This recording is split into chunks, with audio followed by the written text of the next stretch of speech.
Ustaz, bagaimana hukumnya bila kita ke masjid tapi tajwid imamnya salah? Apakah cari masjid yang lain? Tayyib. Apakah yang dimaksud kesalahan yang terus berlangsung? Apakah yang dimaksud kesalahan yang tidak sengaja antum datang menemukan imam keliru? Situ kan? Baik, maka di sini peluang dakwah bisa dilakukan. Kalau yang dimaksudkan ini terus-terusan, maka boleh jadi Allah titipkan keadaan itu bagi antum sebagai ladang pahala di sini. Maka boleh dakwah antum di sini. Sampaikan ke DKM masjidnya, masuk kepada yang paling berwenang di sini. Ya, paling berwenang. Karena biasanya, mohon maaf ya, sesama satu level itu belum sulit menerima masukan-masukan. Kecuali antum dikenal sebagai orang lebih dibandingkan dengan itu. Kalau sesama level itu sulit, sesama makmum masih masukan, sulit kadang-kadang menerima. Kecuali dari imam ke makmum.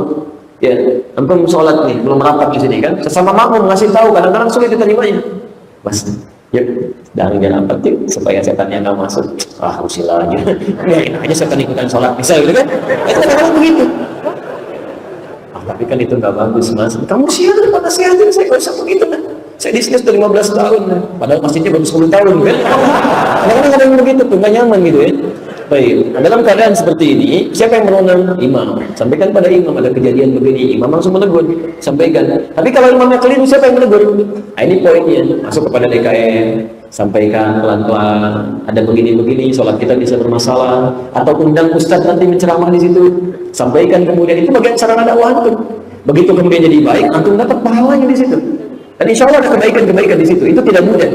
Ya, kami pernah mengasuh pesantren di Jakarta. Dan Masya Allah lingkungan sekitarnya itu, ya orang-orang yang ya diberikan dititipkan kedudukan oleh Allah, cuma setelah selesai pensiun kan. Cuman ada perasaan-perasaan kalau memegang jabatan di kantor, mesti ada jabatan di masjid juga. Jadi kalau ke masjid karena di kantornya jadi pemimpin, di masjid harus jadi imam. Ya kan? Ada yang keliru dibacakan, kami datang melihat ada yang keliru di sini.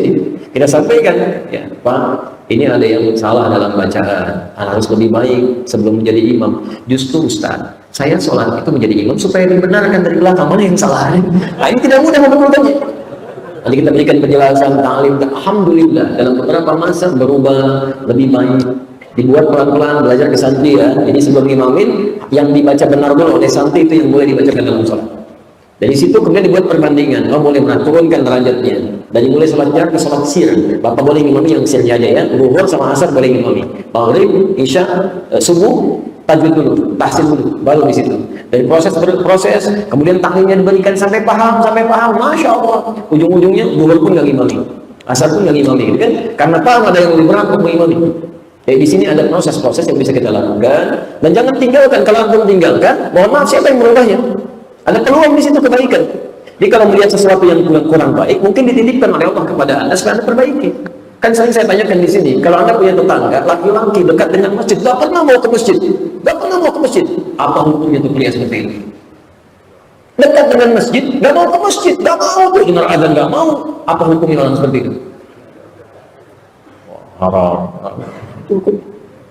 Tinggalkan dulu ya masalah fikih, hukum dakwahnya, ajak dia ke masjid, ajak. Mungkin dititipkan kepada antum menjadi tetangga karena cuma antum yang bisa mengajaknya. Antum akan ditanya, ya, kenapa kamu langsung pengen bakar rumahnya aja? Kan? Apa kamu sudah ngajak atau belum? Bakar rumahnya, masya Allah.